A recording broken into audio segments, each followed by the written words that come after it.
আমি মোটেও ছবির মতো না, আমি মোটেও দেখতে ছবির মতো সুন্দর না, ছবির মতো ক্লিন স্কিনের অধিকারী না।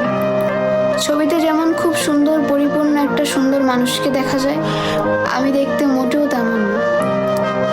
বাস্তবে আমি দেখতে একদমই আলাদা। সত্যি বলতে আমার ব্রণের দাগ, ব্রণ, ডার্ক সার্কেল, কালচে ঠোঁট, রুক্ষ ত্বক সবই আছে।